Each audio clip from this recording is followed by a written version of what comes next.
Hey everybody, I wanted to talk a little bit today about a phenom that I sometimes see in the training world, which is chronic underloading. So we've all heard of tendonitis and kind of overuse injuries, but when we really look into the literature, a lot of what we call overuse is really a type of degeneration due to chronic repetitive low load activity, or in many ways underuse, when an area is understrong and being used over and over and over again.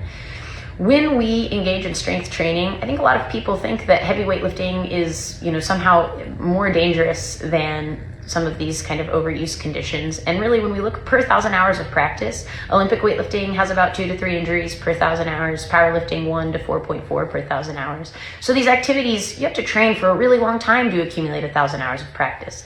So the injury rate is fairly low, the risk is fairly low, but we all know somebody that's typed at their computer for a long time, or that crochets, or that has some type of, activity like playing the guitar or video games that's caused them painful tendonitis and inflammation. This painful tendonitis and inflammation is a lot of the times due to the fact that those tissues are not resilient enough. They're not strong. And when we look at the literature on what makes tendinous tissue healthy, heavier loading seems to be the trick.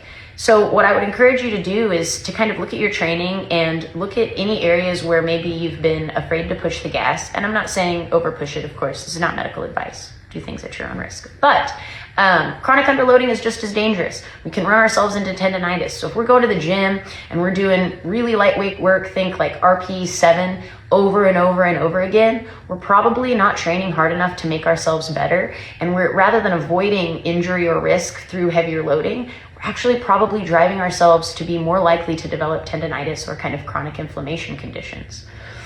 I think a big thing in training is understanding intensity and understanding RPE.